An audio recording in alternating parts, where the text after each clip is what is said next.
بسم الله الرحمن الرحيم إن الحمد لله نحمده ونستعينه ونستغفره ونعوذ بالله من شرور أنفسنا ومن سيئات أعمالنا من يهدي الله فلا مضل له ومن يضلل فلا هادي له وأشهد أن لا إله إلا الله وحده لا شريك له وأشهد أن محمدا عبده ورسوله وبعد فإن خير الحديث كتاب الله وخير الهدي هدي محمد صلى الله عليه وسلم وشر الأمور محدثاتها وكل محدثة بدعة وكل بدعة ضلالة وكل ضلالة في النار.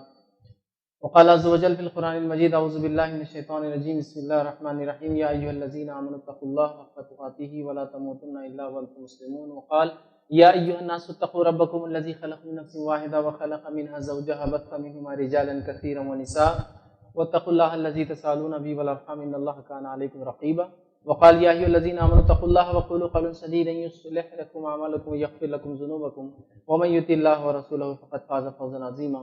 اللهم صل على محمد وعلى آل محمد كما صليت على إبراهيم وعلى آل إبراهيم إنك حميد مجيد. اللهم بارك على محمد وعلى آل محمد كما باركت على إبراهيم وعلى آل إبراهيم إنك حميد مجيد.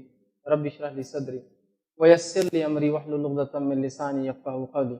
وقال عز وجل في القرآن المجيد أعوذ بالله من الشيطان الرجيم بسم الله الرحمن الرحيم الذي خلق الموت والحياة ليبلوكم أيكم أحسن عملا. وقال النبي صلى الله عليه وسلم إن الله تعالى إذا أحب قوما ابتلاهم. اما بعد. تمام تعریفیں اس اللہ عز و جل کے لیے لائق و زیبا ہے جو تمام جہانوں کا بنانے والا اور اسے پالنے والا ہے، اور درود و سلام اس کے آخری نبی محمد صلی اللہ علیہ وسلم پر. الحمدللہ، جیسا کہ آپ تمام کے سامنے اعلان کیا گیا تھا کہ آج بعد نماز عشاء انشاءاللہ عزیز میں چند باتیں آپ تمام کے سامنے ایمان اور آزمائش اس عنوان کے تحت رکھنے کی انشاءاللہ جو ہے کوشش کروں گا. مرد بھی یہاں حاضر ہے، خواتین بھی جو ہے اس بات کو سن رہی ہے، نوجوان بہرحال اور بچے تمام لوگ موجود ہیں. عنوان کبھی کبھار ایسا ہوتا ہے کہ جب ہم دین اور شریعت کو یا اس کی باتوں کو نہیں سمجھتے تو ہوتا یوں ہے کہ جیسا کہ آج کا میرا عنوان ہے اس کی ایک مثال ہے ایمان اور آزمائش. تو ایک سوچ پیدا ہوتی ذہن میں کہ ایمان کا آزمائش سے کیا تعلق ہے، کیونکہ جب ہم ایمان لائے تو دنیا کی بھی ایک اچھی زندگی ہونا چاہیے، اور جب ہم ایمان لائے تو انشاءاللہ عزیز اس کے بدلے میں آخرت کی بھی ایک اچھی زندگی ہونا چاہیے. اور جب ہوتا یوں ہے کہ جب کسی شخص کو آزمائش میں ہم دیکھتے ہیں، میرے درس کے دوران انشاءاللہ آزمائش اور عذاب کا فرق رکھوں گا میں، لیکن جب حقیقت میں کسی کو آزمائش میں ہم دیکھتے ہیں تو ہم ایک دوسرے سے یہ کہتے ہیں ہم تو پہلے سے ہی بول رہے تھے اتنا اسلام پہ عمل کرنے کی کیا ضرورت ہے، پھنس گئے نا خواہ آزمائش آ گئی نا.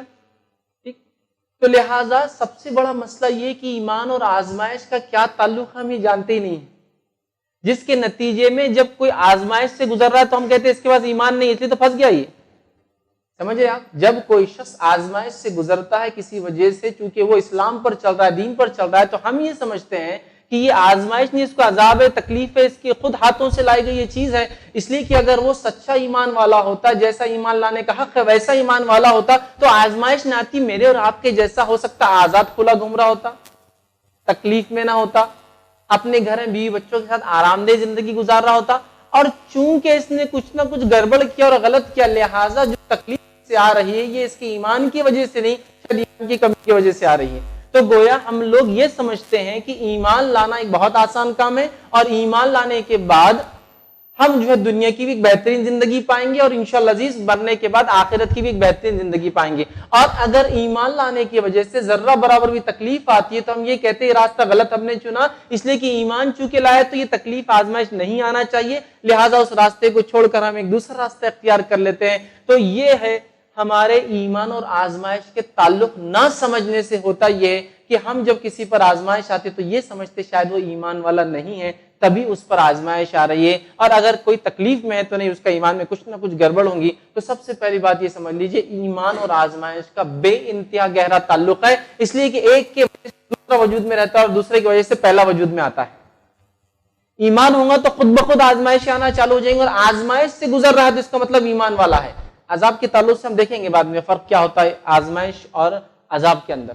تو اگر ایمان والا ہے تو آزمائشیں ہوں گی ہی، اور اگر آزمائش سے گزر رہا ہے تو یہ ایمان کا نتیجہ ہے۔ تو اگر ایک موجود ہے تو دوسرے کا موجود ہونا ضروری ہے۔ صحابہ میں سے بہت سارے اصحاب کی قول یہ آتے، جیسے کہ بلال رضی اللہ عنہ کا ایک قول ہے، جب نبی اکرم صلی اللہ علیہ وسلم کے بعد اللہ رب العزت نے صحابہ کے لیے دنیا کو کھول دیا تھا، جب اللہ رب العزت نے صحابہ کے لیے دنیا کو کھول دیا تھا، چونکہ اس کا وعدہ تھا ایمان والوں کو دنیا میں جو ہے وہ سر بلندی دے گا، ان کو زمین عطا کریں گا، تو جب کھول دیا تھا تو صحابہ یہ سمجھتے تھے کہیں ایسا تو نہیں اللہ تعالیٰ دنیا میں ہمارے اس ایمان کا بدلہ تو نہیں دے رہا ہے، اس لیے کہ جب اپنے نبی کے ساتھ ہم تھے اور ایمان لائے تھے بہت محنت اور مشقتوں سے ہم کو گزرنا پڑا تھا، تو کہیں اللہ رب العزت ہمیں بدلہ تو نہیں دے رہا ہے اس ایمان کا اس دنیا میں، لہٰذا وہ ڈرا کرتے تھے جب آزمائشیں نہیں آتی تھی ان پر، تو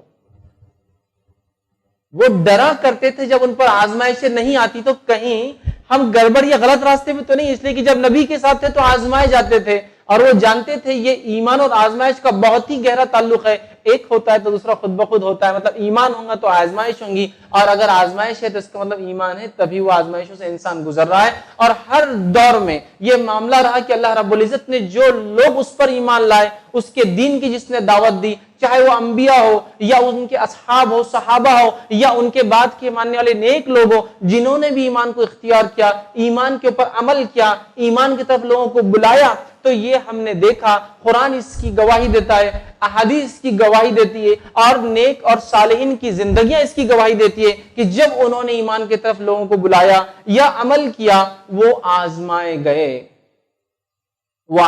گئے، اور ایمان کے مختلف درجے اور مراحل کے اعتبار سے آزمائش بھی اللہ رب العزت ان پر مختلف لاتا رہا، ٹھیک ہے۔ تو اس بات کو سمجھنا بہت زیادہ ضروری ہے کہ ایمان اور جس کی کہیں گے آزمائش یہ لازم اور ملزوم سمجھتے ہیں نا، ایک ہوگا تو دوسرا وجود میں خود بخود آ ہی جاتا، اس بات کو سب سے پہلے آپ ذہن میں رکھیں، اس بات کو سب سے پہلے ذہن میں رکھنے کی ضرورت ہے۔ اسی طرح جو ہے اس بات کو نہیں سمجھنے سے جب ایک انسان آزمایا جاتا ہے تو ہم دور سے دیکھنے والے، کیونکہ وہ ایمان کی وجہ سے آزمایا جا رہا ہے، مختلف قسم کے کمنٹس پاس کرتے ہیں کہ دیکھو ہم تو پہلے بولتے تھے فلاں چیز مت کرو، اب دیکھو یہ ہو گیا نا، دیکھو ہم نے تو پہلے سے بولے تھے کہ داڑھی مت رکھو جاب نہیں ملتی، دیکھو اب نہیں مل رہی نا، اب آگے پریشانی میں اب وہ ہے۔ تو گویا ایک انسان اگر ایمان کی وجہ سے، ظاہر سی بات ہے وہ اس کی ایمان کی علامت ہے اس کی داڑھی، تو ایمان کی وجہ سے اس نے وہ کام کیا جس کی وجہ سے اگر اس کو ایک سے دوسری جاب نہیں ملتی تو لوگ فوراً کہتے ہیں ہم نے تو پہلے ہی کہا تھا اس کی ضرورت نہیں، خامخواہ آپ نے دعوت دی اپنے اوپر۔ تو گویا کوئی انسان اگر آزمایا جا رہا دین کی وجہ سے تو ہم کیا سمجھتے ہیں کچھ نہ کچھ اس کی غلطی ہے، تبھی وہ جو ہے اس مصیبت میں،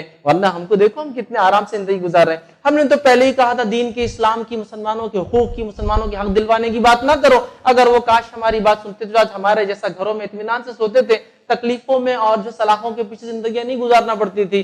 چپ خامخواہ انہوں نے یہ کیا۔ ایمان اگر ہے تو اس کے تقاضے یہ ہے کہ مسلمانوں کے اطمینان اور سکون اور ان کو جو آرام دینے کے لیے، ان کے لیے سہولتیں وہ کرنے کے لیے فراہم، مظلوم کو جس کے ساتھ ظلم ہو اس کو حق دلانے کے لیے انسان کو بہت سارے کام کرنے پڑتے ہیں، جس کی وجہ سے اگر کوئی آزمائش آئے تو وہ اس کا حصہ ہے، وہ اس کے ایمان کا تقاضا ہے، وہ اس کے کام کا تقاضا ہے، اور اللہ رب العزت اس کو دنیا میں اعلان کر رہا ہے کہ وہ ایک صحیح راستے پر ہے، اور اس کا رب اسے یہاں بھی اس کا بدلہ دیں گا اور آخرت میں بھی اس کا بدلہ ہے، لیکن اس بات کو ہم سمجھ نہیں پاتے۔ بات سمجھ رہے ہیں؟ اور جو باتیں ہم دوسروں پر الزام لگاتے ہیں کبھی کبھار خود نہیں سوچتے کہ ہم جس کتاب کی طرف لوگوں کو بلاتے ہیں، انسانیت کو بلاتے ہیں، اور جس نبی کی طرف بلاتے ہیں ان کی زندگیاں اس سے بھری پڑی انہی واقعات سے کہ ایمان لائے تو آزمائے گئے۔ یوسف علیہ السلام بنا کسی وجہ کے وہ جیل گئے اور کئی سالوں کی سزا انہیں بھگتنا پڑی۔ سمجھ رہے ہیں بات؟ اس وجہ سے کہ وہ ایمان والے تھے اور انہوں نے ایک شخص نے، ایک عورت نے ان کو برائی کی طرف دعوت دی تھی، انکار کیا تھا اس دعوت پر اور کہا تھا یہ میں نہیں کر سکتا، ان کے رب نے انہیں اس گناہ سے بچا لیا تھا جس کے نتیجے مطلب گناہ سے بچنے کے لیے جیل کی سزا انہیں کاٹنی پڑی۔ تو واقعات قرآن میں بھرے پڑے ہیں کہ جب لوگ ایمان لاتے ہیں تو وہ آزمائے جاتے ہیں، اور ہم سمجھتے ہیں کہ آزمائش ہے تو ایمان نہیں ہے، اور ایمان ہے تو آزمائش نہیں ہونی چاہیے۔ ہم جو سمجھتے ہو یہ ہے کہ ایمان ہے تو آزمائش نہیں ہونی چاہیے، اور آزمائش میں مطلب ایمان کی کچھ نہ کچھ کمزوری ہے اس کی، جبکہ بات کو آپ ذہن میں رکھ لیں کہ ایمان ہے تو آزمائش ہے، آزمائش ہے تو ایمان کی وجہ سے وہ آزمایا جا رہا، مطلب ایمان وہاں موجود ہے۔ اس بات کو یاد رکھیے، اصحاب کے قول بہت سارے موجود ہیں، اور اس بات کو بھی ذہن میں رکھ لیجئے کہ ہماری پیدائش کا مقصد بھی آزمائش ہے۔ اللہ رب العزت نے مجھے اور آپ کو بھی آزمانے کے لیے پیدا کیا ہے۔ اللہ رب العزت قرآن میں فرماتا ہے، سورہ ملک سورہ نمبر 66 اس کی آیت نمبر 2 میں اللہ فرماتا ہے الذی خلق الموت والحیات لیبلوکم ایکم احسن عملا، کہ ہم نے موت اور زندگی کو پیدا کیا اس لیے کہ تمہیں آزمائے تم میں سے کون ہے جو اچھے عمل کر کے آتا ہے. تو زندگی کا مقصد ہی آزمائش ہے. ایک ٹیسٹ کے لیے ہم دنیا میں بھیجے گئے کہ اس دنیا میں کیا کرتے ہیں ہم احسن عملا, بہت زیادہ عمل نہیں, بہت اچھے عمل کون کر کے آتا ہے, سب سے اچھے عمل کون کر کے آتا ہے جو اللہ کو قبول ہو. ورنہ بغیر ایمان کے لوگ بہت سارے اچھے عمل کرتے ہیں, قبول نہیں ہوں گے, تعداد تو بہت ہوں گے لیکن قابل قبول نہیں. اچھے عمل کون کر کے آتا ہے, اس لیے ہم نے پیدا کیا. تو گویا دنیا میں آنے کا مقصد بھی ایک قسم کی آزمائش ہے جس کے تحت میں اور آپ جو ہے جس سے گزرتے, یاد رکھیے. اسی طرح جو ہے اللہ رب العزت قرآن کو اگر ہم مطالعہ کریں تو مختلف مقامات پر آزمائش کو, ابتلا کرنے کو یا کسی آزمائش سے گزرنے کے تعلق سے تذکرہ کرتا ہے. یہ ہماری پیدائش کے مقصد کو بتاتا ہے کہ تمہیں اس لیے دنیا میں بھیجا گیا تاکہ تمہیں آزمائے کہ تم یہ کر کے آتے ہو یا وہ کر کے آتے ہو یا ایسے عمل کرتے ہو. تو گویا دنیا میں بھیجے جانے کا میرا اور آپ کا مقصد کیا ہے معلوم آپ کو, وہ ہے اللہ ہم کو آزما رہا ہے اور اس آزمائش سے ہم کو گزرنا ہے. کس طرح سے گزرنا ہے وہ ہمیں قرآن بتاتا ہے. کیسی کیسی آزمائش آ سکتی ہے, قرآن نے ان سارے واقعات کو نقل کر دیے. احادیث میں وہ سارے واقعات آ گئے جو قیامت تک حالات میرے اور آپ کے ساتھ آ سکتے ہیں اور ان آزمائشوں سے امت گزر سکتی ہے. اور اس میں ان لوگوں نے کیا کیا جن پر ویسی آزمائش آئی اس کا جواب بھی دے دیا تاکہ ویسے حالات اگر امت پر آتے ہیں تو امت جو اس کا بدل کر سکے یا ان حالات کو پلٹ سکے یا اس کے اندر بہترین انداز سے جواب دے سکے. لیکن آج ہمارا حال یہ ہے کہ ہم دین کے لیے, اسلام کے لیے اور شریعت کے لیے اللہ رحم کرے رتی برابر تکلیف اٹھانے کے لیے تیار نہیں ہے. دین باقی سب کے لیے ہوگا. پڑوسی نے زمین لے لیا لہٰذا اس پر کیس کر کے مرتے دم تک وہ زمین لوں گا اور اگر مر بھی جاؤں تو بچوں کو وصیت کر کے جاؤں گا, لڑتے رہنا اس کو لینے کے لیے. دنیا کا معاملہ چھوڑ کیسے سکتے ہیں, ہے نا. لیکن ایسا کبھی ہوا کہ دین کے لیے ہم نے کوئی چیز کی نہیں یہ کریں گے تو ایسا ہو جائے گا, یہ ہو جائے گا, فلاں ہو سکتا, یہ ہو سکتا, وہ ہو سکتا, فلاں اور پتہ نہیں کہاں تک سوچ لے رہے. اور آج امت کا یہ حال ہے, آج ہم لوگوں کا یہ حال ہے کہ اگر کسی دینی اجتماع میں بیٹھے ہیں تو پہلے بازو والے کو دیکھ لیتے پہچان کا دکھ رہا ہے کہ نہیں دکھ رہا ہے, نہیں تو پتہ چلا بولے میری تصویر پہنچ گئی وہاں جہاں نہیں پہنچنا چاہیے. ہاں اس لیے کہ دینی اجتماع میں بیٹھا ہوں, مسجد جاتا آتا ہوں تو ہر کسی کا ریکارڈ بنتا ہے, فلاں ہوتا ہے, یہ ہوتا ہے, وہ ہوتا ہے. دین کے لیے ذرہ برابر بھی ہم نہیں چاہتے دنیا کی کوئی تکلیف, ذرہ برابر ایک ڈاٹ بھی نہیں ہونا چاہیے. ہاں دنیا کے لیے آپ جو بولیے وہ تکلیف میں اٹھانے کے لیے, دین کے لیے نہیں. گویا آزمائش کو ہم حصہ ہی نہیں سمجھتے ایمان کا یا اس کے تقاضوں میں نہیں کاؤنٹ کرتے, بلکہ میں تو کہتا ہوں یہ کنڈیشن ہے ایمان کی. یاد رکھیے کہ آزمایا جاتا وہ شخص جو ایمان لاتا ہے, اور جیسے جیسے ہم قرب قیامت سے قریب جاتے جائیں گے آزمائشیں ایمان لانے والوں کی اتنی زیادہ بڑھتی جائیں گی. نبی اکرم صلی اللہ علیہ وسلم کی اس حدیث کو یاد کی جس میں آپ نے فرمایا ایک زمانہ آئے گا ایمان پر چلنا ایسا ہوگا جیسے ہاتھ پر, آپ سب کو پتا ہے برف کا گولا نہیں, آنکھ کا انگارا ہے, بات ہے نا. لیکن ہم دین کے لیے اور اسلام کے لیے یہ کام کے لیے تیار نہیں. ہاں باقی ساری چیزوں کے لیے ہم آزمائے جانے کے لیے تیار ہے. یہ بہت غور فکر اور سوچنے کی بات ہے, یاد رکھیے. اور جب اللہ رب العزت مومن کو آزماتا ہے, دنیا کی تکلیفوں اور پریشانیوں میں ڈالتا ہے, تو نتیجتاً یہ ہوتا ہے کہ اس کا بدلہ بھی اسے دیتا ہے بہترین. اور صحیح مسلم کی روایت ہے, آپ صلی اللہ علیہ وسلم فرماتے اور کہتے ہیں مومن کا معاملہ بڑا عجیب ہے. مطلب اللہ اگر آزماتا ہے تو بدلہ بھی دیتا ہے. مومن کا معاملہ بڑا عجیب ہے کہ اللہ تعالیٰ اگر اسے کوئی نعمت دیتا ہے تو وہ شکر ادا کرتا ہے, یہ اس کے لیے خیر ہے. اور اگر اسے کسی چیز کے سے آزماتا ہے, مطلب اس کو کوئی چیز تکلیف دیتا ہے جس پر وہ صبر کرتا ہے اور وہ صبر کرتا ہے تو یہ اس کے لیے خیر ہے. اور یہ معاملہ مومن کے علاوہ اور کسی کا نہیں ہے کہ اگر اللہ اس کو فراوانی دے دے, سہولتیں دے دے, نعمتیں دے دے تو وہ شکر ادا کرتا ہے, یہ اس کے لیے خیر ہے. اور تکلیف پہنچا دے اور کوئی مصیبت دے دے, کوئی آزمائش میں مبتلا کر دے تو وہ اس پر صبر کرتا, یہ اس کے لیے خیر ہے. اور یہ معاملہ مومن کے علاوہ دوسروں کا نہیں, مطلب ایمان والوں کے علاوہ دوسروں کو یہ اجر اور یہ ثواب نہیں ملتا جو ایمان والے کو ملتا ہے. ایمان لانے کی وجہ سے وہ نعمت کا شکر ادا کرتا ہے, اور اگر ایمان لانے کی وجہ سے تکلیف آتی ہے تو اس پر صبر کرتا ہے. تو یاد رکھیے یہ بڑا عجیب معاملہ ہے مومن کا, اس کو دونوں ہی اس میں فائدہ ہے. مطلب اس کے لیے اچھا ہو بھی تو فائدہ ہے, اور ظاہری اعتبار سے کچھ برا ہو تو سمجھ, ظاہری اعتبار سے چونکہ آزمائش ظاہری برا دکھتا ہے لیکن اس کے بہت اچھے فوائد دنیا اور آخرت میں ظاہری اعتبار سے آزمایا جاتا ہے اور اس پر وہ اطمینان رکھتا ہے، صبر کرتا ہے، تحمل رکھتا ہے، جزا اور فضا، روتا دھوتا نہیں، آہو بکا کمپلینس نہیں کرتا ہے، تقدیر کو نہیں کوستا ہے، اطمینان کے ساتھ وہ کہتا ہے رب کی طرف سے تکلیف ہے، بس میں آزمایا جاتا ہوں، میں صبر کرتا ہوں، تو اسے اس کا بھی اللہ رب العزت بہترین بدلہ عطا فرماتا ہے۔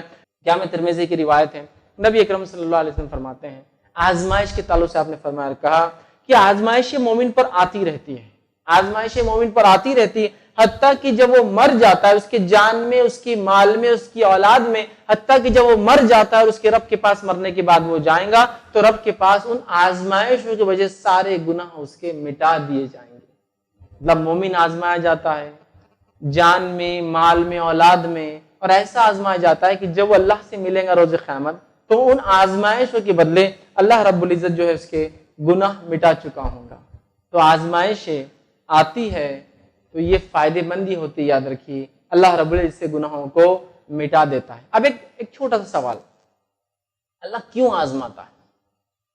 ایک سوال ایسے ذہن میں آتا تو میں صرف ایک لاجیکل ایک آنسر، ایک جواب دیتا ہوں آپ کو سمجھنے کے لیے، ٹھیک؟ مثال کے طور پر میں آپ کے شہر میں آتا ہوں، اس مسجد میں ماشاءاللہ یہ تیسری بار آیا ہوں، مسجد میں اور بھی پروگرام ہے تو اس میں اور 2 بار آیا ہوں، 2 جمعہ خطبے، ایک یہ پروگرام اس سے پہلے بھی۔ اکثر لوگ پہچانتے ہیں اور الحمدللہ حیدرآباد کے لوگ جو ہے دوسرے شہروں کے مقابلے میں مجھے ماشاءاللہ زیادہ پہچانتے ہیں۔ میں آپ کے پاس آیا اور آپ سے ملاقات کی، آپ بولے کیسے فیض ہے، بہت اچھے، فلاں فلاں، یہ میرے جیب میں جو ہے ایک پیلا ٹکڑا ہے 2 تولے کا ہے، مجھے پیسوں کی ضرورت ہے، اگر آپ اس کو لے لے تو میرے لیے بہتر ہوگا، قیمت تو کافی بڑھ گئی، 27,000 چل رہی ہے، 25 سے 22 سے لے لیجیے، آپ کوئی مسئلہ نہیں، پیسے دے دیجیے، مجھے ضرورت ہے، آپ مجھ سے لے لیں گے وہ پیلا ٹکڑا؟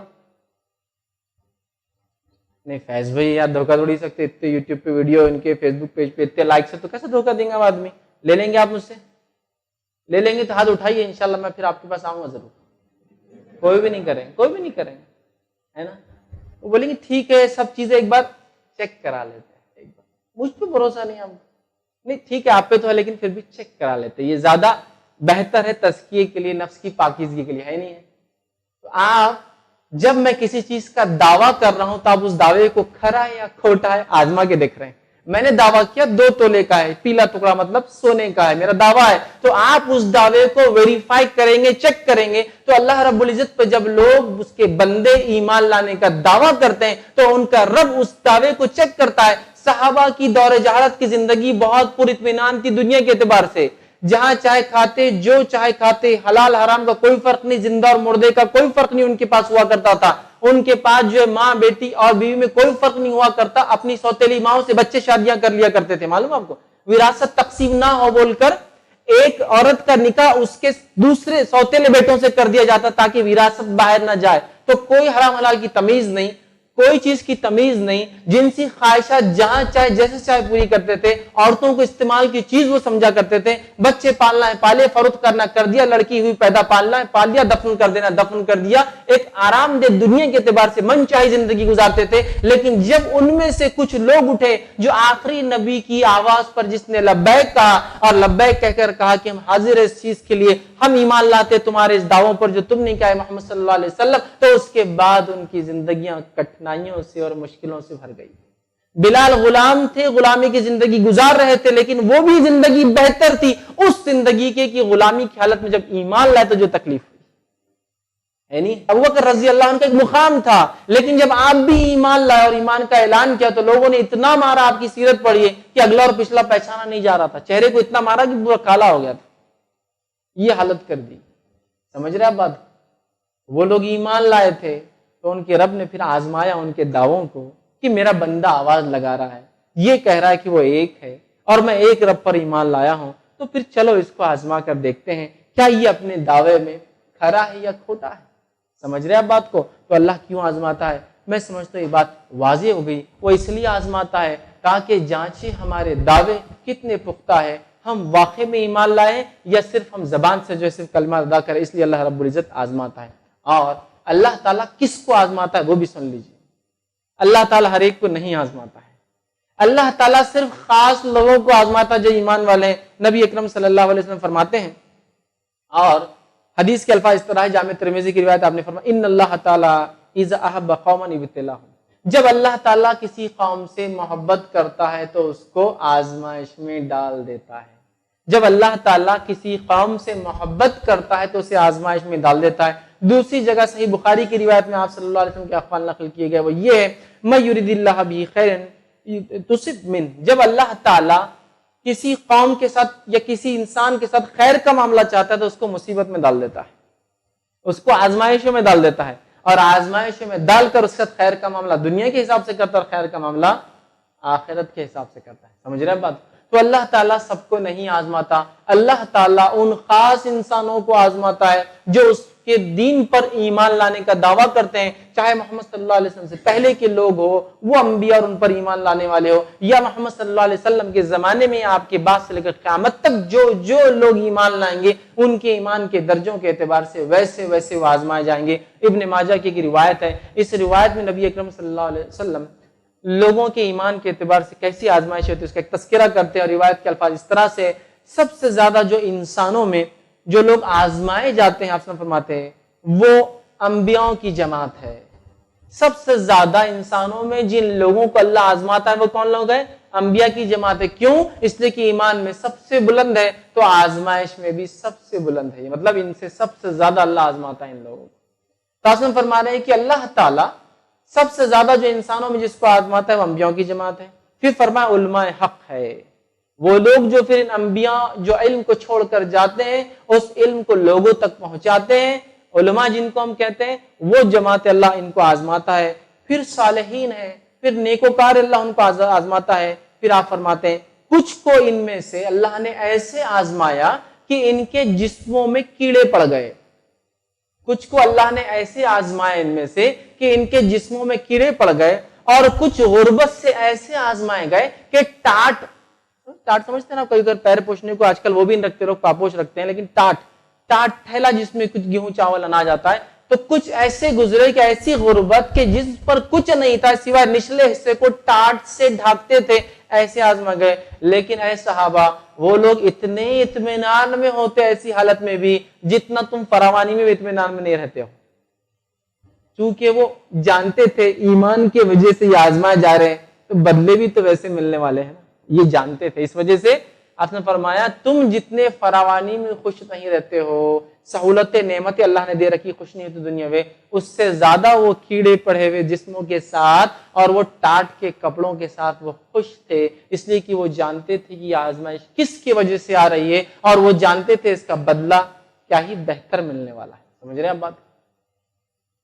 یہ ہے انبیاءوں کی جماعت، یہ ہے علماء کی جماعت، اور یہ ہے وہ ایمان لانے والے صالحین. ہر دور کے جب ایمان لائے تو مختلف انداز سے وہ آزمائے گئے. یاد رکھیں اسی طرح اللہ تعالیٰ کیوں آزماتا ہے، یہ بات میں نے آپ کے سامنے ایک مثال کے ذریعے رکھی کہ اللہ تعالیٰ اس لیے آزماتا ہے کہ وہ ہمیں جانچیں ہم اپنے دعوے میں کتنے سچے، اور اللہ ایک نفس کو اتنا ہی آزماتا ہے، یاد رکھیے جتنا اس کی برداشت کی طاقت ہوتی ہے.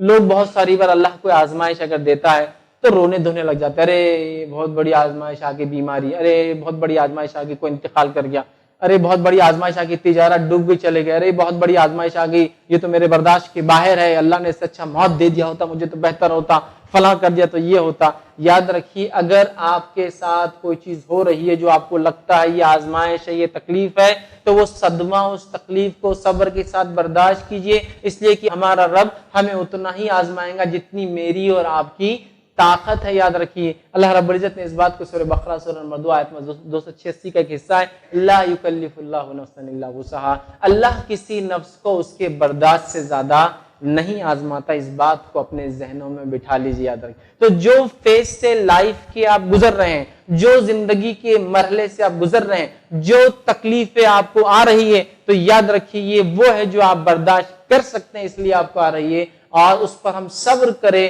اور صبر کا بدلہ سوائے جنت کے اور کچھ نہیں ہو سکتا. اور یہ تب جب مصیبت وہ چیز آئے اور انسان اس پر تب کسی کا انتقال ہوا اور انسان نے صبر کر لیا تو سوائے جنت کے کچھ بدلہ نہیں.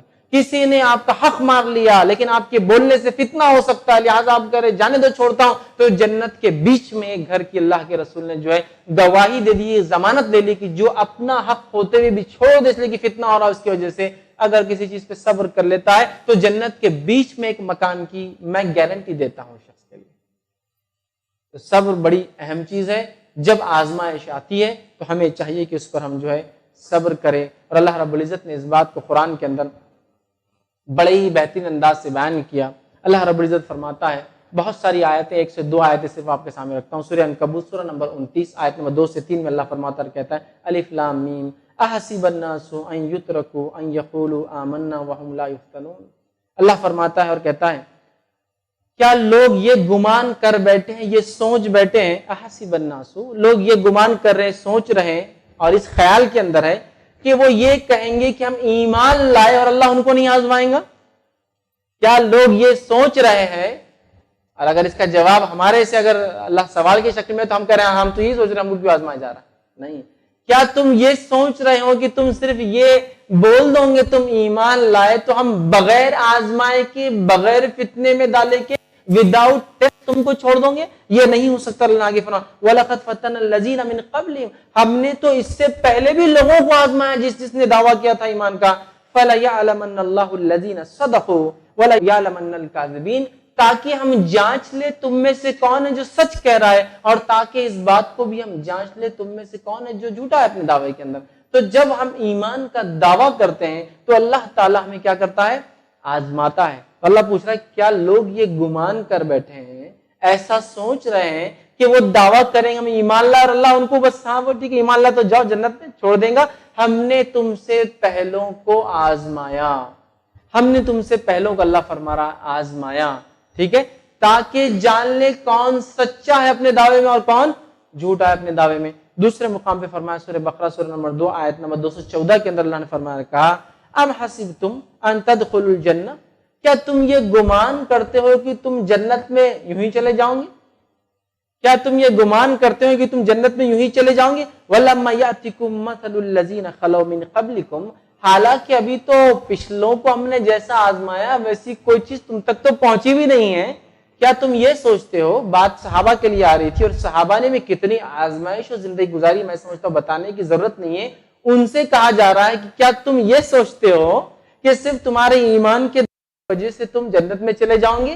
حالانکہ ابھی ویسا کہاں آزمایا ہم نے تم کو جو تم سے پہلوں کو آزمایا تھا۔ اور پھر فرمایا من قبلکم مستہم البأساء والضراء، ان کو مختلف پریشانیوں سے، مصیبت سے، بیماریوں سے، تکلیفوں سے ہم نے آزمایا، اور ایسا آزمایا، اور اللہ نے فرمایا وزلزلوا، اور اتنا آزمایا، اتنا جھنجھوڑا کہ ہل گئے وہ، زلزلوا اللہ نے کہا حتی یقول الرسول والذین معہ، کہ کہہ اٹھے ان کے انبیاء، ان کے رسول اور جو لوگ ان پر ایمان لاتے، متی نصر اللہ، کہ آخر اللہ کی مدد کب آئیں گی؟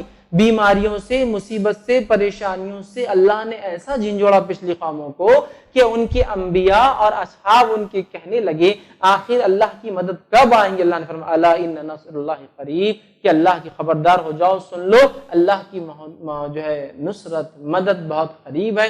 تو اللہ نے پچھلی قوموں کو تو ایسا آزمایا، کیسی سخت آزمائشوں سے وہ گزرے، اور ہم تو یہ چاہتے ہیں ایمان بھی لائے، ذرہ برابر بھی دنیا کا ہاتھ سے نہ جائے، دنیا بھی بن جائے اور آخرت میں بہترین بدلہ مل جائے۔ یاد رکھیے جو ایمان لائے اور اس کے تقاضے اور حق کو پورا کرنے کی جو کوشش کرتے ہیں وہ آزمائے جاتے ہیں اپنے ایمان کے اعتبار سے، اور آزمائش کے ساتھ اگر وہ صبر کرتے ہیں تو دنیا کے ساتھ ساتھ آخرت میں اللہ رب العزت کا بہت بدلے ان کی، یاد رکھیے اس چیز کو سمجھنے کی ضرورت ہے۔ اور اللہ رب العزت نے سورہ بقرہ سورہ نمبر 2 آیت نمبر 155 میں فرمایا اور کہا، اللہ فرماتا ہے وَلَنَبْلُوَنَّكُمْ بِشَيْءٍ مِّنَ الْخَوْفِ وَالْجُوعِ وَنَقْصٍ مِّنَ الْأَمْوَالِ وَالْأَنفُسِ وَالثَّمَرَاتِ، اللہ فرماتا اور کہتا ہے کہ وَلَنَبْلُوَنَّكُمْ بِشَيْءٍ، ہم تمہیں ضرور بھی ضرور آزمائیں گے۔ کیسے؟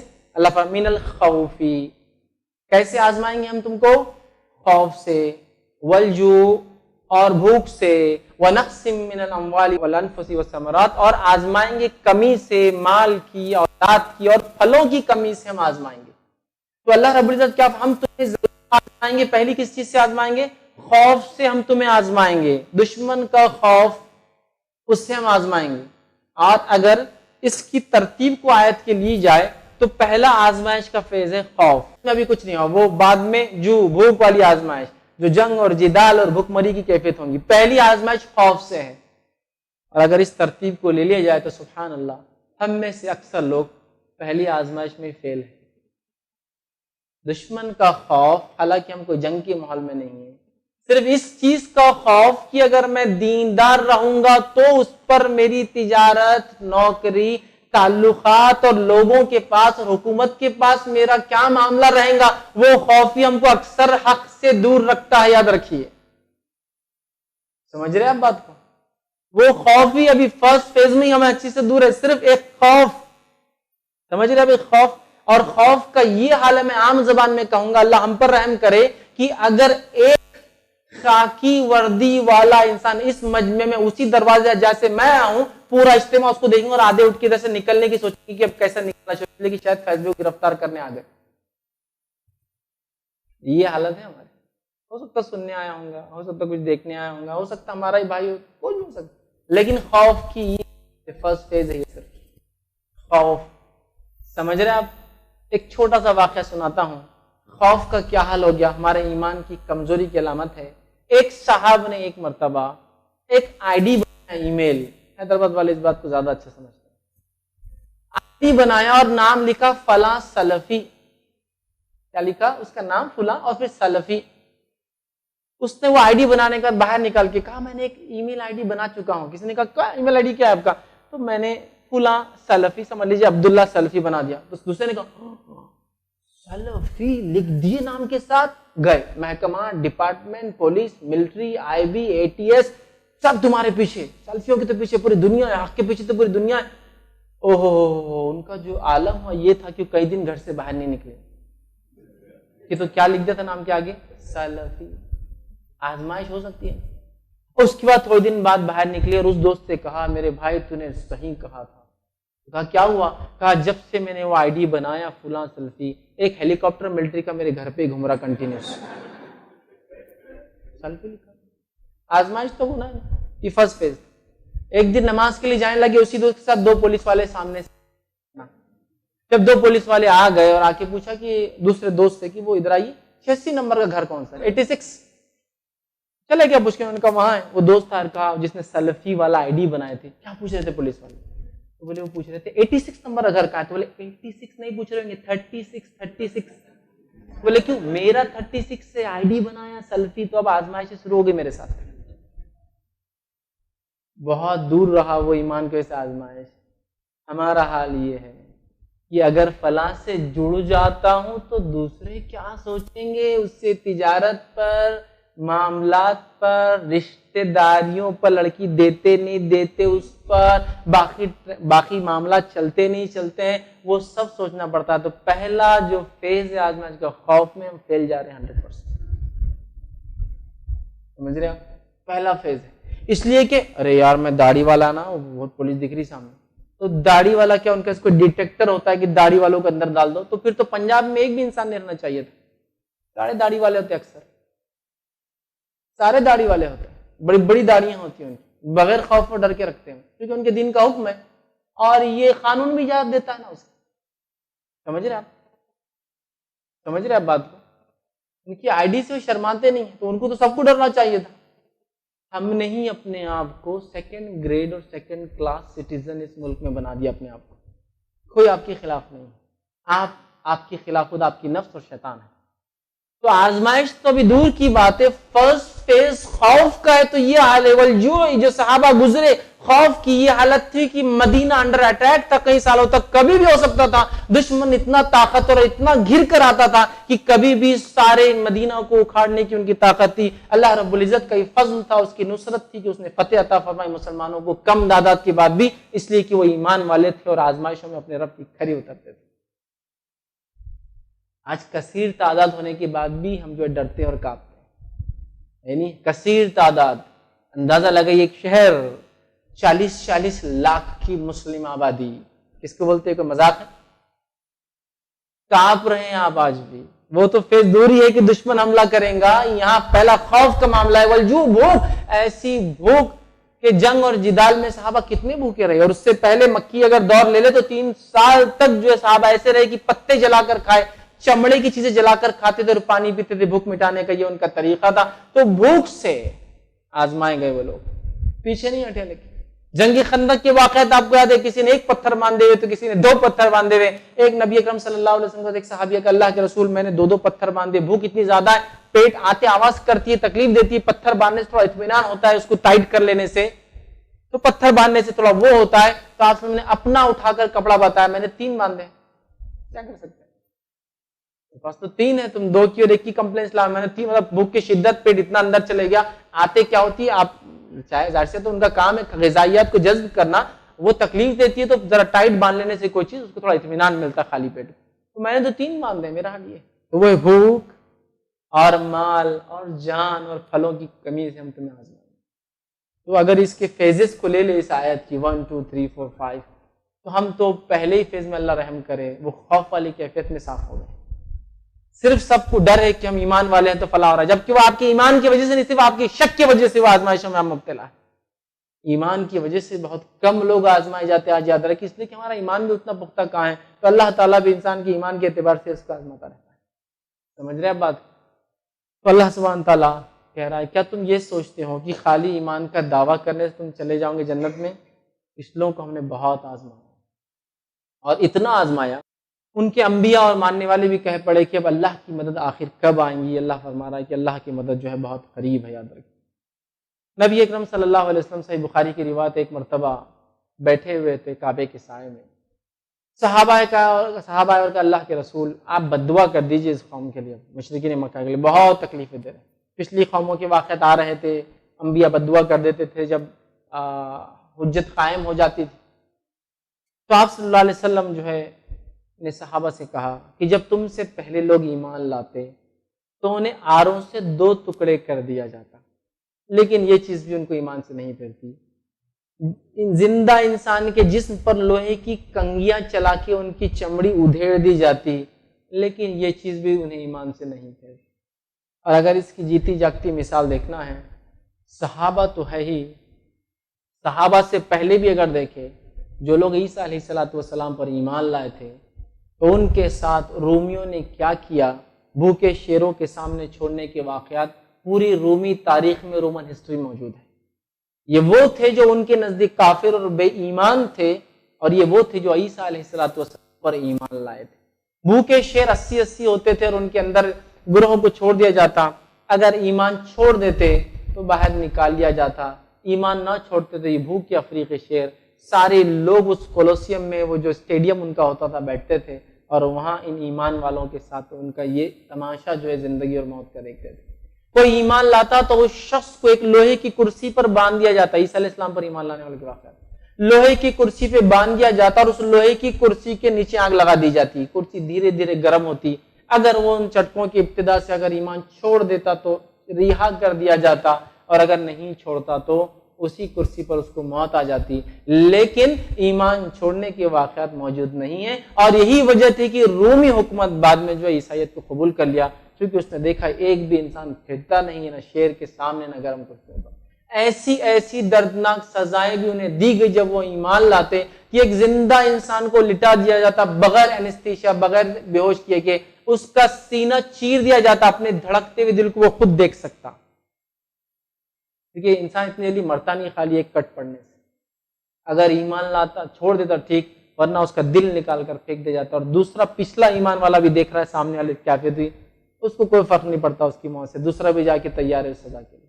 جب وہ ایمان لاتے وہ جانتے ہیں، اور میں عام زبان میں صحابہ کی، پچھلے انبیاءوں کی اور ان کے اصحاب کی اور اللہ کے رسول صلی اللہ علیہ وسلم اور صحابہ کی قربانیوں کو ایسا بتاتا ہوں سمجھانے کے لیے کہ ہم کسی دعوت میں جاتے ہیں تو ایک دسترخوان بچھا ہوتا ہے، بہترین دستر ہے، عالیشان جو ہے مخملے جو قالینیں ہیں، اس پر دستر ہے، اس پر مختلف قسم کے کھانے سجے ہوئے ہیں، پھل ہے، مختلف چیزیں ہیں، ہمیں صرف اس مجلس کا وہ دستر دکھتا ہے، وہ ساری تمام کوششیں پیچھے کی نہیں دکھتی جو بلانے والے نے کی ہے، جانور کہاں پلا اور بڑا ہوں گا، سبزیاں کہاں لگی ہوں گی، پھل کہاں ہوگا ہوں گا، کیا کیا محنتیں ان باغ میں مالیوں نے کی ہوں گی، اس چرواہے نے کی ہوں گی، اس آدمی نے کیسے حلال رزق کمانے کے لیے محنت اور مشقت کر کے پیسہ لایا ہوں گا، اس کے بعد آپ کو دعوت دے کے اس نے جمع، ہمیں صرف بنا بنایا سجا سوارا ہوا دستر نظر آتا ہے۔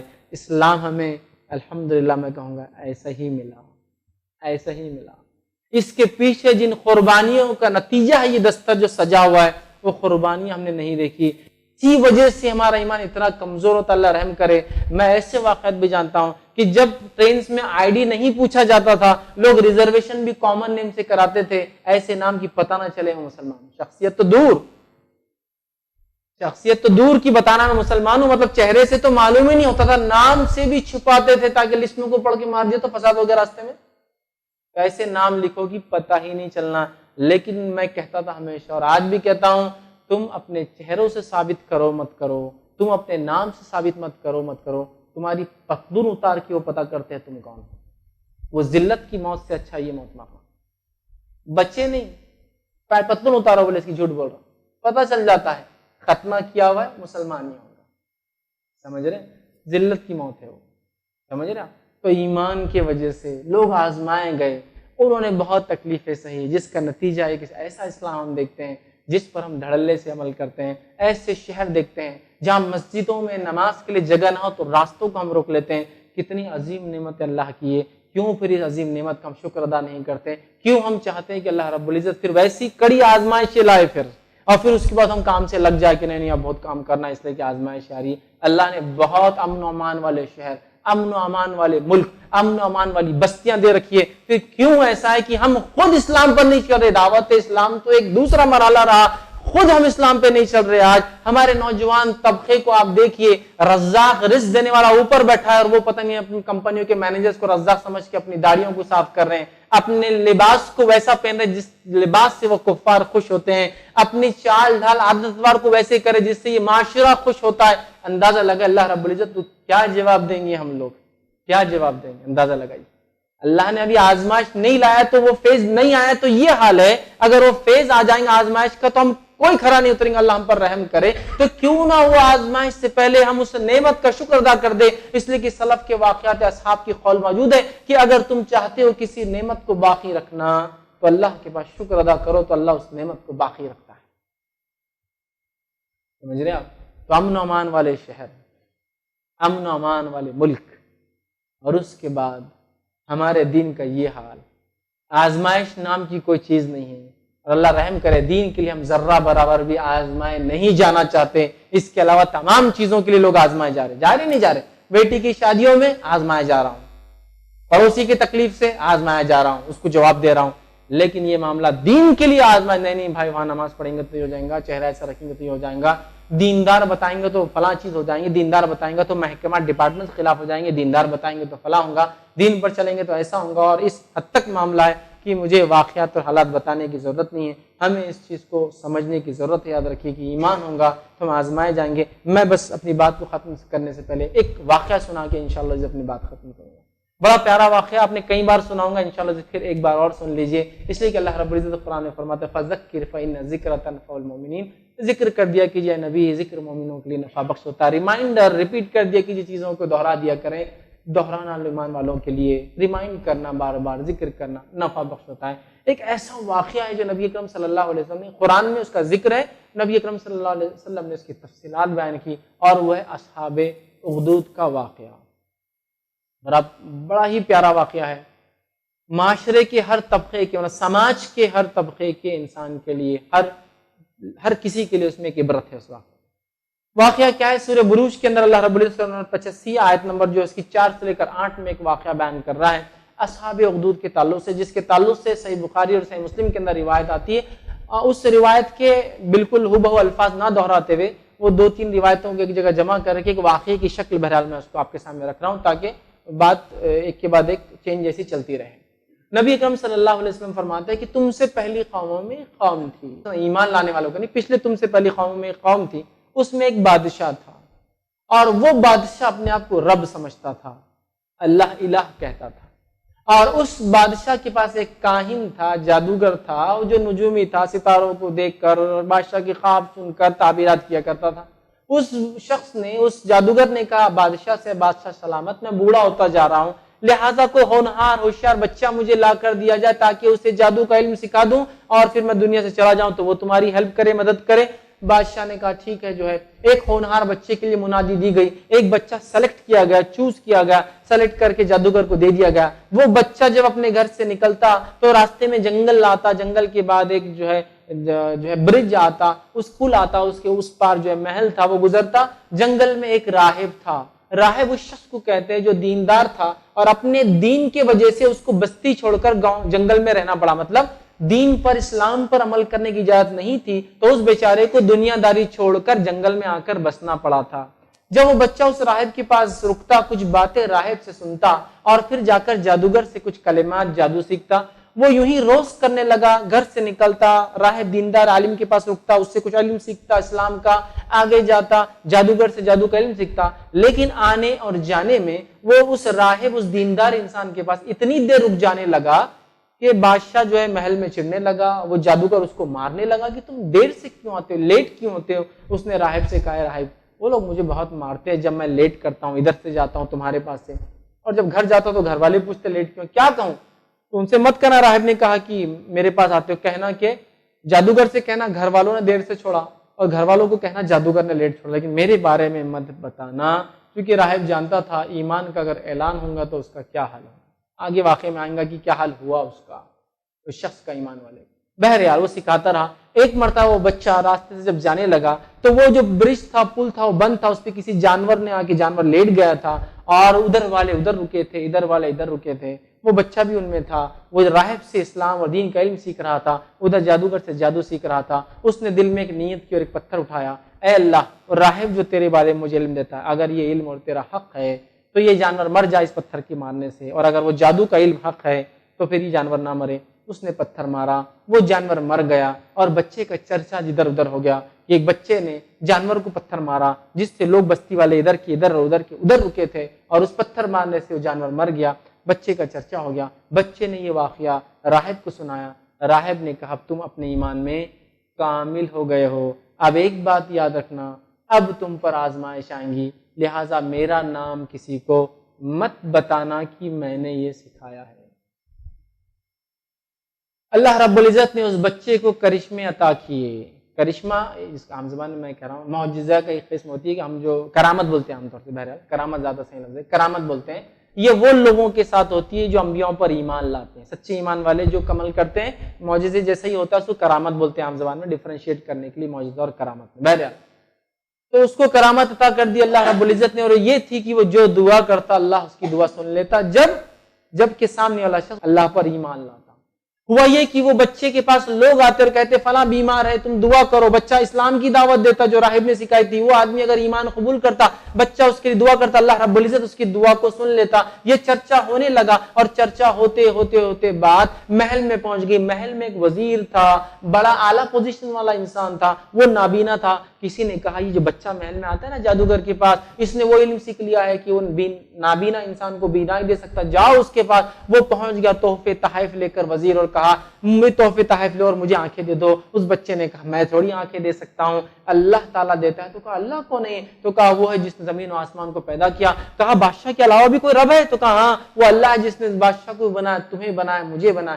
اگر تم اللہ پر ایمان لاؤ تو میں دعا کروں گا تو تمہیں آنکھیں آ جائیں گی. اس نے کہا میں اللہ پر ایمان لاتا ہوں. اس بچے نے دعا کی، اللہ نے اس وزیر کو آنکھیں دے دی. اس بچے نے کہا یہ تحفے تحائف تم لے جاؤ، اس کی مجھے ضرورت نہیں ہے. وہ وزیر دوسرے دن محل میں پہنچا اور لوگوں کو دیکھنے لگا. بادشاہ نے کہا کہ تم تو آج بالکل دیکھ رہے ہو جیسا بینا انسان دیکھتا ہے، کیونکہ نابینا انسان آنکھ نکان کرتا ہے انسانوں کی طرف، تم تو دیکھ رہے ہو. تو کہا ہاں مجھے جو ہے اللہ تعالیٰ نے، رب نے جو ہے آنکھیں دے دی. تو کہا اچھا میں نے تمہیں آنکھیں دے دی؟ تو کہا نہیں تم نے نہیں.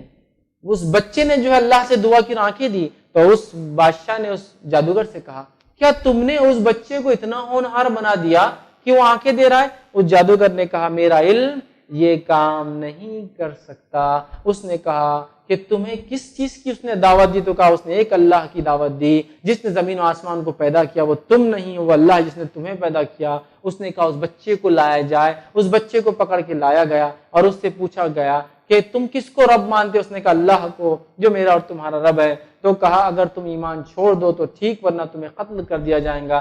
لیکن یہ بات تمہیں سکھائی کس نے؟ اس بستی میں تو کوئی نہیں ہے. اس بچے کو اتنا مارا گیا، بچہ چھوٹا تھا اور اس نے بول دیا اس راہب نے سکھایا. راہب پکڑ کے لایا گیا. اب بچہ بھی موجود ہے، راہب کا عالم بھی موجود ہے جو علماء حق میں سے ہے وہ بھی، اور ادھر ایک وزیر موجود ہے جو بہت بڑی پوزیشن کا حامل ہے. 3 لوگ کھڑے ہیں. بادشاہ نے کہا، وزیر پہلے راہب سے کہا، ایمان چھوڑتے ہو اور لاتے ہو مجھ پر، مطلب اللہ پر ایمان چھوڑتے ہو مجھ پر لاتے ہو یا نہیں؟ اس نے کہا میں اللہ پر ایمان لاتا ہوں تجھ پر نہیں۔ حکم ہوا، اس کے 2 ٹکڑے محل میں کر دیے گئے آرے سے۔ وزیر سے کہا گیا تیرا بھی حال یہی ہوگا اگر تو اللہ پر ایمان چھوڑ کر واپس مجھ پہ لا، مجھے رب مان۔ وزیر نے کہا یہ نہیں ہو سکتا، اس کے بھی محل میں 2 ٹکڑے کر دیے گئے۔ تیسرا اس بچے سے کہا گیا دونوں کا انجام تم نے دیکھ لیا، تو کہا میں بھی نہیں پھروں گا، جو چاہے کر لے۔ بادشاہ نے کہا تجھے اور دردناک سزا دیتا ہوں، اسے لے جاؤ اور پہاڑ کی چوٹی پہ لے جانا، وہاں پوچھنا اللہ پر ایمان لائے ہو یا بادشاہ پہ، اللہ پہ کہے تو پھینک دینا۔ اوپر اسے پہاڑ پہ لے جایا گیا۔ بچے نے اللہ سے دعا کی اللہ میری حفاظت کر۔ پہاڑ پر زلزلہ آیا، سارے سپاہی گر گئے، سولجرز گر گئے، بچہ محفوظ آیا۔ کہا بادشاہ تم نہیں مار سکتے مجھے، کہا اسے سمندر میں لے جاؤ، پانی کے بیچ لے جانا، پوچھنا اللہ پر ایمان لائے یا بادشاہ پر، اللہ پہ کہے تو چھوڑ دینا، بادشاہ پہ کہے مجھ پر کہے تو لا لینا۔ اس نے پھر دعا کی کشتی میں، اور ایک بھور آیا، کشتی ڈوب گئی، اللہ نے اسے بچا کر ساحل پہ لا دیا، سارے لوگ ڈوب گئے۔ بچہ آیا اور کہا بادشاہ تم مجھے نہیں مار سکتے مگر صرف ایک طریقے سے جو میں بتاؤں گا، اگر تم تیار ہو تو میں مر جاؤں گا۔ کہا بتاؤ، تو کہا پورے شہر کو جمع کرو اور مجھے سب سے اونچی چوٹی پہ لے جا کر میرے ہاتھ کسی چیز سے باندھ دینا، اور میرے ترکش میں سے ایک تیر نکالنا، اور اس تیر کو، ایرو کو نکال کر جو ہے اپنے کمان میں ڈال کر مارنا، اور کہنا اللہ کے نام سے جو لڑکے کا رب ہے، اور میرے سر میں تیر مارنا، تو پھر میں مر سکتا ہوں۔ اس نے کہا ٹھیک ہے۔ سارے شہر میں منادی دی گئی، لوگ جمع ہو گئے کہ ایک بچہ جس کی دعائیں قبول ہوتی تھی اور اسے مارنے کی کوشش کی گئی لیکن وہ نہیں مرا، کیا بات ہے، سب جمع ہوئے۔ اس بادشاہ نے تیر نکال کے کہا بسم اللہ رب الغلام، اللہ کے نام سے جو لڑکے کا رب ہے۔ تیر اس کے سر میں لگا، حدیث میں آتا اس نے گردن ڈال دی، وہ مر گیا۔ ساری قوم جو دیکھ رہی تھی، واقعہ سن رہی تھی، بچہ تو مرتا نہیں، نہ پانی میں پھینکے تو اللہ اس کو بچا رہا ہے، اس کا رب پہاڑ پہ جاتا بچا رہا ہے، ساری کی ساری قوم چلا اٹھی کہ ہم ایمان لائے لڑکے کے رب پر۔ ٹیکنالوجی نہیں تھی، براڈ کاسٹ نہیں تھا، یہی طریقہ تھا ایک وقت میں سب تک بات پہنچا دی۔ اب بادشاہ نے کہا ہم 3 لوگوں سے جوجھ رہے تھے، وزیروں نے کہا 3 لوگوں سے جوجھ رہے تھے، اب پوری قوم کی قوم ایمان لائی۔ عبداللہ ابن عباس رضی اللہ عنہ کے قول کے مطابق 20,000 لوگ تھے وہ جو ایمان لائے۔ بہرحال جو کچھ ہو، پوری قوم لالی۔ کیا کیا جائے تاکہ ایک ساتھ صفایا کیا جائے ان کا؟ تو کہا بڑے بڑے گڑھے کھودو، اخدود، وہی لفظ قرآن نے اصحاب اخدود جو میں نے لفظ، گڑھے والے لوگ، بڑے بڑے گڑھے کھودو، اس میں الاؤ، آگ جلاؤ خوب تیز، اور لوگوں کو ایک بستی سے بلاؤ، اللہ پر ایمان لائے، دھکا دے دو، اگر بادشاہ پہ ایمان لائے چھوڑ دو۔ بستی کے لوگ آتے گئے، اللہ پر ایمان کسی نے نہیں چھوڑا، ایک کے بعد ایک ہزاروں لوگ الاؤ کے اندر پھینک دیے گئے، ایک جا کر جلتا ہے، دوسرا پیچھے سے گرتا ہے، لیکن وہ ایمان نہیں چھوڑتا۔ ایک عورت آخر میں بچی تھی جس کے سینے سے ایک بچہ لگا تھا دودھ پیتا، عورت نے سوچا اگر جھوٹ موٹ بول دوں تو شاید بچے کی جان بچ جائیں گی، اپنے آپ کو بچا لوں گی، ایمان تو نہیں چھوڑنا تھا۔ اللہ نے اس بچے کو زبان دی، بچے نے کہا ماں تو حق پر کود جاؤ، اور بچے کو لے کر وہ بھی کود گئی آنکھ کے اندر، سب چلے گئے، پوری قوم آنکھ کے حوالے کر دی گئی صرف ایمان لانے کی وجہ سے۔ یہ تھا واقعہ اصحاب اخدود کا۔ اس میں کیا نصیحت چلی آئیے ریکال پھر سے پیچھے جاتے ہیں۔ اس میں سب سے پہلے اس عالم حق، اس حق والے عالم کا جس کے پاس واقع میں وہ وارث تھا انبیاءوں کا، اس کا حقیقی علم تھا، جس کو پتا تھا ایمان کی وجہ سے آزمائش آتی ہے، اور بستی چھوڑنا اس لیے ہی پڑا تھا کہ وہ ایمان والا تھا، لیکن اس بات نے اس کو پیچھے نہیں رکھا کہ میں حق بات لوگوں تک پہنچاؤں، اتنی طاقت کے اعتبار سے بچے تک بات پہنچا دی، اس کی عظیم قربانی۔ دوسرا وہ وزیر جو دنیا کی بہت بڑی طاقت، مطلب جس کے کہیں گے پوزیشن رکھتا تھا۔ وزارت کیا ہوتی ہے آپ سمجھتے ہیں؟ منسٹری شپ سمجھتے ہیں؟ پولیٹیکل جو آپ کا ڈیموکریٹک ہیرارکی میں جائے تو کارپوریٹر سے شروع ہوتا ہے معاملہ، کارپوریٹرز ہوتے ہیں، اس پر ایم ایل ایز ہوتے ہیں، اس پر ایم پیز ہوتے ہیں، اور کچھ ایم پیز میں سے جو خاص ہوتے ہیں منسٹریل لیول تک جاتے ہیں، سب نہیں ہوتے ہیں، خاص پوزیشن ہے نا۔ وہ وزیر تھا، ایک بہت بڑی دنیا کی اعلیٰ پوزیشن پوسٹ رکھتا تھا، اس نے سب کچھ قربان کر دیا اللہ کے لیے۔ اللہ رحم کرے، ہم تو چھوٹی موٹی کارپوریٹر شپ کے لیے کسی کی بھی تلوے چاٹنے کے لیے تیار ہے۔ وزیر، ایمان کے آگے کیا وزارت اور کیا دنیا اور کیا منسٹری اور کیا کچھ، قربان کر دیا اللہ کے لیے سب کچھ، سمجھ رہے آپ؟ بادشاہ کے بازو بیٹھتا تھا، بادشاہ سے پہچان ہونا ہی، بادشاہ کو دیکھا بولنا بھی بہت بڑی بات ہے کچھ لوگوں کے لیے، میں نے بادشاہ کو دیکھا ہمارے ملک کی، پہچان ہونا، وزیر ہو کے بازو بیٹھنا، قربان یہ پوزیشن اللہ کے لیے، ایمان لایا تھا نا، قربان جانے دو، چلا گیا۔ اس بچے کو آپ دیکھیے، یہ تو بڑے لوگ تھے دونوں، ایک عالم تھا، ایک دنیا کی طاقت رکھتا تھا، علمی تھا، ایک وزیر تھا، اس بچے کو اللہ نے استعمال کیا اپنے مشن، اپنے پیغام کو انسانیت تک ایک ساتھ پہنچانے کے لیے، اور اس بچے نے وہ حکمت جو اللہ کی سجائی ہوئی حکمت تھی، اس کا خود کا نہیں تھا وہ معاملہ، وہ اللہ کی سجائی ہوئی حکمت تھی کہ ایک ساتھ بستی اور قوم کو دعوت پہنچ جائے، تو اللہ رب العزت نے اس کو حکمت سجائی، اس بچے نے ایمان کی دعوت کو عام کرنے کے لیے اپنی جان قربان کر دی، اور بچہ تھا، غلام کا لفظ ہے حدیث کے، چھوٹا بچہ، سمجھ، بالغ یا بڑا انسان نہیں تھا، بچہ تھا، قربان اپنی جان دے دی اسلام کے لیے، دین کے لیے۔ اس کے بعد اس قوم کے لوگوں کو تو تھوڑا یاد کیجئے کہ ایک آدمی علاوہ میں جب گرتا ہوگا تو کس تکلیف سے اس کو موت آتی ہوگی۔ کبھی آپ نے کسی جلتے ہوئے انسان کو دیکھا جو لوگ سوسائڈ کر لیتے ہیں، یا اللہ رحم کرے جو جل جاتے ہیں، کسی وجہ سے آگ لگ گئی اور جل گئے، بہت تکلیف سے انسان مرتا ہے آگ کی وجہ سے۔ ایک آدمی علاوہ میں گرا، پچھلے والے کا کیا حل ہوگا؟ یہاں صرف پولیس گزری تو آپ گاڑی صاف کرنے کے لیے تیار ہے، بہت آ رہے جا رہے یار کاٹ دوں کیا، یہ حال ہے۔ علاوہ میں ایک انسان گرتا ہے اور پچھلا اس کو دیکھ رہا ہے، اس کی چیخ اور اس کی چلاہٹ، اس کا جلنا وہ دیکھ رہا ہے، اس کو کوئی فرق نہیں پڑتا۔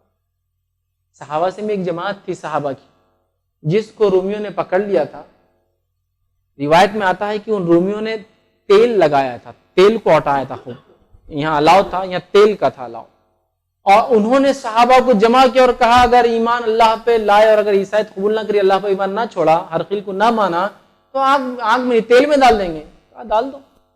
اور روایت میں آتا ہے کہ ایک صحابی کو اٹھا کے ڈالا گیا، وہ جیسے ہی تیل میں گرا، ہڈیاں اور گوشت الگ۔ تیل میں کوئی چیز ڈالے تو ابلنا شروع ہو جاتی ہے نا، گوشت ڈالتے نا ابالنے کی یا تلنے کے لیے، وہ حال ہوا۔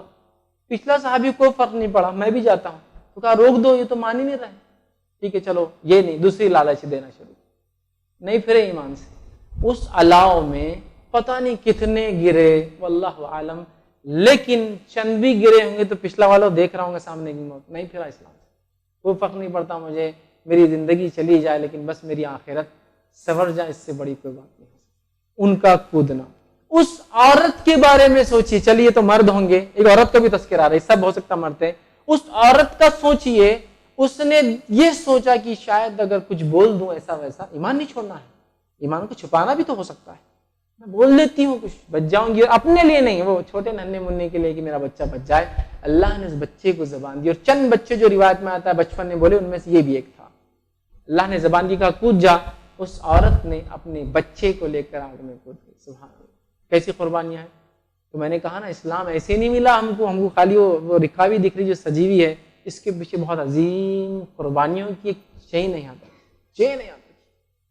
تو یہ بہت بڑی نمک حرامی ہوں گی ہماری طرف سے کہ جن لوگوں نے صدیوں اسلام کے لیے قربانی دے کر یہاں تک گلدستے کے سجا کر رکھا، ہم صرف اس پر عمل بھی نہ کریں۔ 5 وقت کی نماز جان پیارا، فلاں چیز جان پیارا، سنت میں شادی کرنا جان پیارا، سنت میں چہرہ رکھنا جان پیارا، حلال حرام میں تمیز جان پر آ رہی، سود کا بزنس چھوڑنا جان پر آ رہا، ہر چیز جان پر آ رہی۔ انہوں نے تو اپنی جانیں دے دی اس دین کے لیے، اور ایک سجے ہوئے گلدستے کی شکل میں لا کے آپ کو اسلام دے دیا۔ تو اس سے بڑی کیا نمک حرامی ہوں گی ہم لوگوں کی کہ جس نے احسان کیا اس کا بدلہ، احسان کا بدلہ، حل جزا کا احسان الا الاحسان، احسان کا بدلہ سوا احسان کی کچھ نہیں ہے۔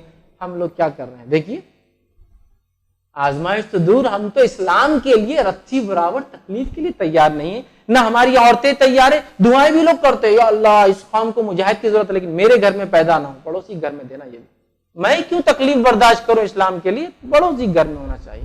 وہاں سے اٹھے صلاح الدین، وہاں سے اٹھے سارے چیز، ہمارے پاس سے نہیں ہونا چاہیے۔ ہم اسلام کے لیے نہیں آزما جائیں گے، باقی ساری چیزیں ہم کریں گے۔ تو آپ اندازہ لگے اللہ رب العزت کو روز قیامت کیا جواب دیں گے میں اور آپ۔ یہ واقعے میں تو ہر طبقے کے لیے عبرت اور نمونہ تھی، چاہے وہ بچہ ہو، چاہے بڑا ہو، چاہے سب سے بڑی پوزیشن دنیا بھی ہولڈ کرتا وزیر جیسا عالم حق ہو، چاہے وہ عورت ہو اور وہ مرد ہو جو آگ میں علا میں ایک کے بعد ایک پتہ نہیں کتنے اٹھا کر ڈال دیے گئے، یاد رکھیں۔ دوسرا واقعہ اللہ رب العزت نے سورہ یاسین کے اندر بیان کیا، سرسری طور سے وہ بھی واقعہ رکھ دیتا ہوں۔ اللہ فرماتا ہے سورہ یاسین سورہ نمبر 36 آیت نمبر 12، اللہ فرماتا ہے وَاضْرِبْ لَهُم مَثَلًا أَصْحَابَ الْقَرْيَةِ إِذْ جَاءَهَا الْمُرْسَلُونَ، سنا دو ان لوگوں کو اس بستی کے بارے میں جہاں ہم نے اپنے رسولوں کو بھیجا، ایک نے دعوت دی، لوگ نہیں مانے، دوسرا بھیجا، تیسرا بھیجا تاکہ تین مل کے دعوت دے، اور دونوں پہلے دو کی مدد ہم نے کی، جو ایک کی مدد دو سے، دوسرے کی مدد تیسرے سے کی، تینوں نے دعوت دی، لوگ ایمان نہیں لائے۔ لوگ جب ان نبیوں کے خلاف کھڑے ہو گئے کہ اب ان کو قتل کر دیں گے چونکہ اسلام کی دعوت دے رہے ہیں، فوراً ایک بستی کے کونے سے ایک آدمی دوڑتا ہوا آیا اور کہا اے میری قوم، اس نے یہ کام اس لیے کیا، مفسرین لکھتے ہیں اس لیے کہ انبیاء تاکہ اتنی دیر میں اس بستی سے محفوظ نکل جائے، چاہے اس کی جان کیوں نہ چلے جائے، اب تک وہ چھپایا ہوا تھا اپنا ایمان۔ وہ آیا اور کہا میری قوم، تم کس کو کیا کر رہے ہو اور کس کو تکلیف پہنچا رہے ہو، اور کیوں ڈروں گا میں تم جن کی بات کرتے ہو، اور فلاں پورا واقعہ آیا۔ قوم نے اس کو پکڑا تھا، تو بھی ایمان لایا ان پہ، اور اتنا مارا، روایت میں آتا اس کا نام حبیب تھا، وہ نجار کارپینٹر تھا پیشے سے، اتنا مارا کہ اس کی آنتیں نکل کر پیٹ سے باہر آ گئی، وہ مر گیا۔ لیکن اللہ رب العزت نے اس کی قربانی کو ضائع نہیں کیا، اور جو ہی اس کو موت آئی، اللہ رب العزت نے قرآن میں اس کا تذکرہ کیا اور فرمایا قیل ادخل الجنہ، جو ہی اس کی موت ہوئی اللہ نے کہا جا جنت میں چلا جا، قال یا لیت قومی یعلمون، اس نے کہا کاش میری قوم کو معلوم ہوتا میرے رب نے میرے ساتھ کیا کیا ہے، بما غفر لی ربی وجعلنی من المکرمین، میرے رب نے میری مغفرت کر دی، میرے گناہ معاف کر دی اور مجھے اکرام والوں میں شامل کر دیا۔ موت ہو گئی، مر گیا حق کے لیے، اور مرتے ہی اس کو پروانہ دے دیا کہ جاؤ جنت میں چلے جاؤ۔ تو وہاں یہ نہیں کہہ رہا ہے وہ اے اللہ ان کو ہلاک کر دینا، بستی والوں کو برباد کر دینا، وہ کیا کہہ رہا ہے، ایک دائی کی صفت یہ ہے، وہ مر بھی گیا تو خیر خواہی، کہ کہا کاش میری بستی والے جانتے میرے رب نے میرے ساتھ کیا کیا ہے، بیما غفر لی ربی، سارے گناہ میرے معاف کر دی، وجعلنی من المکرمین، میرے اکرام والے عزت مآب لوگوں میں میرا شمار کر دیا ہے۔ تو یاد رکھیے یہ ہے قربانیاں، ایمان قربانی طلب کرتا ہے۔ اب میں بہت بڑی قربانی کے واقعہ سنا کے وہ بہت زیادہ نہیں کہوں، میں صرف یہ کہوں گا فرائض پہ تو کم از کم عمل کیجیے، یہ قربانی دیجیے، چھوڑیے باقی آزمائش، یہ تو بہت بڑے بڑے واقعات ہیں، ہم تو دھکے برابر بھی اسلام کے لیے آزمائے نہیں جانا چاہتے، تو کم از کم ان فرائض کو ادا کیجیے جن کی وجہ سے اللہ رب العزت کا یہ شکر ہوگا اور اللہ نعمتوں کو باقی رکھے گا۔ وہ چیزیں جن کے اندر ہم نے حرام کاریاں اختیار کر لی اپنے معاملات میں، کم از کم ان سے بچنے کی کوشش کی، اس لیے کہ حرام سے اگر ہم بچ گئے تو سب سے بڑے عابد ہو گئے، ہم سب سے بڑے عبادت گزار ہو گئے۔ باقی ساری عبادتیں ہو رہی، حرام کاریاں نہیں چھوڑتی ہیں، حرام سے بچنا ہے، سب سے بڑا عابد ہو جائیں گے، اتنا تو کم از کم کرنا ہے نا۔ لیکن مسئلہ تو یہ میں بہت بڑی بات کر رہا ہوں، یہ بھی ہم سے تو خالی اگر میں ایک چیز کہوں نا تو وہی نہیں ہو رہی، سنت کے مطابق اگر شادی کر لو بولے تو وہی نہیں ہوتا، باقی تو اب فرائض وغیرہ اس سے بڑے کوئی چیز ہم کرنے کو تیار نہیں، ساری چیزیں من اور ان دنیا کے بتائے گئے طریقوں کے مطابق ہی ہم کریں گے، اور دنیا بھی اللہ سے اچھی چاہتے ہیں اور آخرت میں بھی جاتے قیلت خل جنت والا پروانہ چاہتے، بس مرتے لو اللہ نے بولنا فرشتوں نے جاؤ تم جنت میں چلے جاؤ۔ یہ نہیں ہوتا، دنیا میں قربانیاں دیے بغیر یہ مقامات اتنے آسانی سے حاصل نہیں ہوتے ہیں، یاد رکھ لیجیے میری بات۔ یہ عظیم قربانیوں کا نتیجہ ہے جنت میں جو جا رہے ہیں، اسی عظیم قربانی، اپنے نفسوں کو انہوں نے اتنا زیر کر دیا، اتنا دبا دیا کہ اپنی جان بھی اپنے رب کے لیے نکال دی۔ یہ ہوتا ہے، ہم سے تو ایک رسم نہیں چھوٹ رہی، ایک رسم جو دنیا نے بنا دی ہے، جو ہر قسم کے فیلڈ میں ہم نے اپنا لیے، یہ کام اس مطابق سنت، یہ نہیں یہ کام ایسا سنت نہیں، فلاں کام ایسا نہیں۔ اور میں بار بار کہتا ہوں میرے بھائیوں، سلفیت یا کتاب و سنت صرف نماز کو کتاب و سنت کے مطابق پڑھنا نہیں ہے، سلفیت یہ ہے کہ عقیدے سے لے کر عبادت سے لے کر معاملات سے لے کر اخلاقیات سے لے کر چہرہ اور لباس سے لے کر ہر چیز میں چل کے یہ سلفی آ رہا ہے، صرف نماز نہیں، نماز بھی ہے لیکن صرف نماز نہیں، ہر چیز میں لگے کہ یہ ہے وہ لوگ جو سلف گزرے ہوئے نیک لوگوں کے طریقے، جس میں سب سے اول صحابہ، پھر تابعین اور تابع تابعین، اور اس کے بعد کے دیگر لوگ جو نیکوکار گزرے، چلکی کہ ارے ماشاءاللہ یہ وہ لوگ ہیں، اور یہ وہ لوگ ہیں جو سلف کے واقعات پڑھ کر سلف جیسی قربانیاں بھی دے رہے ہیں، اور یہ لوگ جانتے ہیں ان کی دنیا گئی تو کچھ نہیں، یہ اپنی آخرت کے لیے کوششیں کرتے ہیں سر۔ یہ وہ لوگ ہیں جو اپنے آپ کو سرو کر دیتے ہیں عبادتوں کے اندر، یہ وہ لوگ ہیں جو ہر چیز کے لیے کتاب و سنت میں جو ہے کرنے کی کوشش کرتے ہیں، ان کے معاملات بھی کتاب و سنت کے ایسے ہوتے ہیں، ان کے اخلاق سے کتاب و سنت چھلکتی ہے، ان کے لین دین میں پتہ چلتا ہے کہ دینے میں جو ہے زیادہ کر دے رہے، یہ اخلاق والے، یہ کتاب و سنت کے ماننے والے ہیں، یہ ہر چیز میں وہ لوگ ہیں جو ان کا دین چاہتا ہے ایسا بنانا ہے، عظیم قربانیاں دینا ہے، اس کے لیے یاد رکھیے۔ تو یہ چیز اتنی آسانی سے حل نہیں ہوتی، اور نوجوانوں کے لیے خاص طور سے کہوں گا، واقعات تو بہت بھرے پڑے ہیں، خاص طور سے یوسف علیہ السلام کو یاد کیجئے، کیسی قربانیاں تھی آپ کی۔ نوجوانوں کے لیے بڑی عبرتیں ہیں، اس لیے کہ خواہشات اور نفسانی خواہشات، آج نشہ، منشیات اور جو ہے اپنی شہوت کو پورا کرنے میں نوجوان سب کچھ لگا دے رہا ہے۔ وہ یوسف ہے جس نے اپنے نفس کو پاک رکھنے کے لیے جیل جانا پسند کیا۔ معلوم آپ کو جیل جانا پسند، اس لیے میں کہتا ہوں جیل میں صرف برے لوگ نہیں، اچھے لوگ بھی جاتے ہیں، اچھے لوگ بھی جاتے ہیں۔ اچھے لوگ برائی سے بچنے کے لیے جاتے ہیں اور برے لوگ برائی کر جاتے ہیں، فرق یہ ہے۔ سمجھ رہے آپ؟ سمجھیے اس چیز کو۔ انہوں چلے گئے نا، انہوں کوئی غلطی کی ہوں گے، نہیں، حق والے لوگ بھی جو حق کی بات کرتے ہیں تو سلاخوں کے پیچھے ڈال دیے جاتے ہیں، سمجھ رہے آپ؟ اور اس کا بدلہ ان کے رب کے پاس۔ اور نوجوانوں کے لیے صحابہ کی ایک بڑی جماعت ہے جو مثالیں ان کی زندگیاں پڑھیں گے، کیسی کیسی آزمائشیں دی، تو انشاءاللہ وہ جذبات ہم میں بھی جائیں گے کہ ویسی آزمائش اگر آئے یا ویسی کوشش دین کے لیے ہم کریں، پھر چاہے آزمائش آئے تو آئے، ہم جو ہے انشاءاللہ عزیز پیچھے نہیں ہٹیں گے۔ مصعب بن عمیر رضی اللہ عنہ، ایک چھوٹا سا واقعہ ہے، یہ صحابی کی زندگی ہم سب جانتے ہیں۔ وہ زندگی عالیشان جیا کرتے تھے، کہ مکی دور کا واقعہ ہے کہ جب سڑک سے چلتے تو لوگ پہچان لیتے کہ مصعب یہاں سے گزرے ہیں۔ کیسے پہچانتے؟ مصعب کی خوشبو سے۔ وہ شخصیت ہے، عطر ایسا لگاتے، خوشبو اتنی لگاتے، اتنے لاڑو پیار ناز و نخرے میں پلے تھے، ایمان لائے، بلکہ ایک روایت میں آتا روز نئے نئے کپڑے پہنتے، اتنے مالدار تھے، عطر لگا رہے، پتہ چل رہا ایمان لائے۔ تو گھر والوں نے بولا ساری نعمتیں چھوڑنا پڑیں گی اگر اسلام لاتے ہو، محمد کے دین پہ چلتے ہو، باپ دادا کے طریقے کو چھوڑتے ہو۔ تو کہا میں نے سب ترک کر دیا، باپ داداؤں کے اگر دین پہ چلنے کی وجہ سے یہ سب جاتا ہے، سب میں نے چھوڑ دیا اور میں آپ صلی اللہ علیہ وسلم کے دین پر ایمان لایا۔ نبی اکرم صلی اللہ علیہ وسلم کے پاس رہے، آپ کو یہ شرف حاصل ہوا کہ نبی اکرم صلی اللہ علیہ وسلم کے پاس جب مدینے سے کچھ لوگ آئے کہ ہمیں اسلام سکھانے کسی کو بھیجے، تو مصعب کا اللہ کے رسول صلی اللہ علیہ وسلم نے انتخاب کیا۔ مصعب بن عمیر ساتھ گئے اور نبی اکرم صلی اللہ علیہ وسلم کے جانے سے پہلے پورا گراؤنڈ سیٹ کر دیا، تک اسلام پہنچایا، مختلف قبائل میں جا جا کر ان کو دعوت دی۔ اور ایک لحاظ سے اگر کہا جائے مصعب بن عمیر انصار کی ایمان لانے کی وجوہات میں سے وجہ ہے، سب کچھ قربان کر دیا۔ اور جب قربان کر کے جنگ احد کا واقعہ آیا تو جنگ احد میں آپ شہید ہو گئے۔ جب شہید ہوئے تو حالت یہ تھی کہ کپڑے پہننے کو بھی صحابہ کو نہیں تھے، مصعب کو بھی حال وہی تھا، کپڑے نہیں تھے۔ اللہ کے رسول صلی اللہ علیہ وسلم سے پوچھا گیا کہ اللہ کے رسول مصعب کا انتقال ہو گیا، اب ڈھانکنا ہے، کفن دینا، کیا کرے؟ تو کہا چادر ڈھانک دو۔ چادر ڈھانکتے تو چادر بھی اتنی چھوٹی کہ سر ڈھانکتے تو پیر کھل جاتا، پیر ڈھانکتے تو سر کھل جاتا۔ پوچھا کہ اللہ کے رسول اب پورا نہیں ڈھانک سک رہے تبھی کپڑا نہیں؟ تو کہا پیروں کی طرف گھاس رکھ دو، باقی جسم پر جتنی چادر آتی ڈال دو۔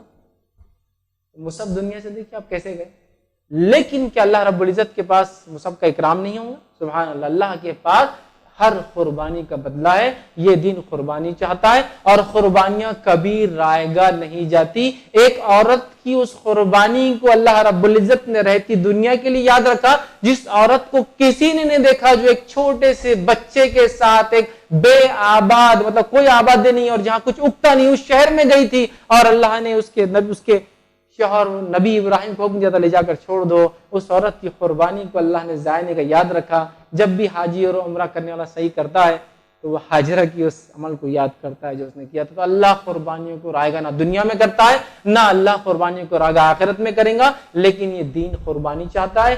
آزمائش مومن پر آتی ہے، مومن کو ان آزمائشوں پہ صبر کرنا چاہیے اور اللہ رب العزت سے بدلہ طلب کرنا چاہیے۔ وہ صبر کے واقعات بہت بڑے تھے۔ آج اللہ نے ہمیں ایک نعمت دی امن و امان کی، بس اس کا فائدہ اٹھائیے۔ فرائض، موقعہ، سنن، نوافل، دعوت اسلام لوگوں تک پہنچانا، اصلاح معاشرہ، خدمت خلق، میدان کھلے ہیں، حکومت اجازت دے رہی ہے، آپ کو عادت ہے اپنے دین پر چلنے کی، اس کو پھیلانے کی، اس پر عمل کرنے کی۔ یاد رکھیے پھر کیوں ہم پیچھے رہ رہے ہیں، کیوں ہم میں وہ جذبے نہیں جاگ رہے ہیں؟ کیا ہم چاہتے ہیں کہ اللہ کی طرف سے عذاب آئے؟ اور عذاب اور آزمائش میں فرق یہ یاد رکھیے، آزمائش وہ ہوتی ہے جو اللہ کے دین پر چلنے کی وجہ سے آتی ہے، اور عذاب وہ تکلیف ہوتی ہے دین کو چھوڑنے کی وجہ سے آتی ہے۔ تو اب اپنے اوپر کیا آ رہا ہے وہ آزما لیجئے، دین پر چلنے سے آ رہا ہے یا دین کو چھوڑنے سے آ رہا ہے، تو فرق ہو جائیں گا عذاب اور آزمائش۔ بہرحال یہ ایک مختصر سا اس کا فرق تھا۔ تو ہمیں چاہیے کہ عظیم قربانیوں کو جو ان لوگوں نے دی یاد رکھے، اور ایمان اور آزمائش کا بڑا گہرا تعلق ہے۔ صحابہ کی ایک بڑی کثیر جماعت ہے جن کے بڑے واقعات آزمائش کے، تابعین، تبع تابعین، سلف صالحین. میں تو آج کے ایسے لوگوں کو بھی جانتا ہوں اور الحمدللہ میں ملا ہوں، ان کو مبارکباد دی ہے. میں جب جو ہے مدینہ یونیورسٹی گیا تھا، ایک بار موقع ملا تھا، تو میں ایسے کچھ طلباء سے ملا جو وہاں کینٹین میں کھانا کھا رہے تھے. تو میں نے دیکھا ان طلباء کو چہرے سے بہت گورے گورے کی، یا تو امریکنس ہوں گے یا تو رشینس ہوں گے نسل اعتبار سے، لیکن جب کھانا کھا رہے تو ناخن نہیں تھے ان کو. تو میں نے ایک جس شخص سے ملنے گیا تھا، میں نے کہا یہ اسٹوڈنٹس ہیں، یہ کون لوگ تھے؟ بولے اسٹوڈنٹس یہاں پڑھنے آئے. ان کے ناخن کہاں ہیں بیچاروں کے؟ اتنے خوبصورت ناخن کہاں چلے گئے؟ تو کہا یہ رشیا کے رہنے والے ہیں، اور رشیا کے اس علاقے میں رہتے ہیں دین کو سیکھنا منع ہے. یہ چھپ کر جو ہے کسی اور علاقے کا ویزا نکال کر جاتے ہیں، وہاں سے پھر بائی بس ٹریول کر کے مدینہ آتے ہیں، لیکن ہر بار جب اپنے وطن جاتے ہیں سزا کے طور پر ان کے ناخن کھینچ کر نکال دیے جاتے ہیں، پوچھنے کے لیے کہ کہے کے لیے گئے تھے، کہاں گئے تھے، تاکہ تحقیق کرے کہ یہ جنوینلی گئے تھے تو ان کے ناخن اس وجہ سے نہیں. تو آج بھی ایسے لوگ ہیں جو دین اور اس کے علم سیکھنے، دیکھیے قربانیاں دے، ناخن نہیں ہے ان کی، اور میں نے خود دیکھا ہوں لوگوں سے ملاقات کی. ایسے بھی لوگ ہیں جو انہوں نے مجھے پھر واقعہ سنا کہ رشیا کے علاقوں میں نے کہا پھر لوگ حفظ کیسا کرتے؟ تو کام حفظ ایسا کرتے ہیں کہ پہاڑوں میں جاتے، چونکہ شہروں میں تو نماز کی بھی اجازت نہیں ہے، پہاڑوں میں جاتے ہیں اور پہاڑوں میں جا کر حفظ کرتے ہیں، وہاں پھر آتے بستیوں میں، پھر پہاڑوں میں جاتے پھر حفظ کرتے ہیں. یہ طریقہ ہے. تو گویا قربانی دینے والے لوگ آج ہی موجود ہے، اور ایمان اور آزمائش جس کا بڑا گہرا تعلق ہے. تو بغیر آزمائش کے، بغیر قربانیوں کے کچھ نہیں ہونے والا. نرم نرم بستر میں ایک دم آرام سے سو رہے، یہ نعمتیں اچھی بات ہے، استعمال کیجئے، لیکن کیا اس کے بدلے کچھ کرنا نہیں، صرف اس کا فائدہ اٹھانا ہے؟ میں کہوں گا اگر اس کو باقی بھی رکھنا ہے تو بھی کچھ نہ کچھ کرنا ہی پڑے گا. یہ باقی نہیں رہیں گی زیادہ دیر، اس کو باقی رکھنے کے لیے بھی کوششیں کرنا ہوں گی. تو اللہ رب العزت نے وہ آزمائشیں ہم کو نہیں دی جن آزمائشوں سے آج بھی ہمارے بھائی دنیا سے گزر رہے ہیں. بہت اچھے علاقے، سرسبز اور شاداب جس کو بولتے علاقے، ہریالی، امن، امان، دین پہ چلنے کی چھوٹ، غیر مسلم حکومت ہونے کے باوجود اپنے مذہب پر چلنے کی، اسے اختیار کرنے کی چھوٹ، آپ کو اس کو پھیلانے کی چھوٹ، سب کچھ ہے. اگر اس کے بعد بھی یہ نہ کیا تو اللہ تعالیٰ امن کے حالت کو خوف میں کب بدل دیں گا؟ اس کے لیے ایک رات کا وقفہ بھی رب العزت کو نہیں لگتا ہے. کسی نے آج سے 10 سے 11 سال پہلے سوچا ہوگا کہ ایک بڑی آبادی جو 10 سے 12 کروڑ کی ہے، رات سوئیں گی تو آزاد دنیا کا 10 نمبر کا سپر پاور ہوگی، اور صبح اٹھیں گی تو دنیا کا سب سے بڑا غلام ملک ہوں گی عراق.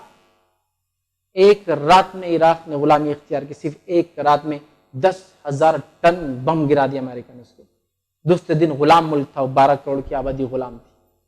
ایک رات میں اللہ امن کو خوف میں بدلتا ہے.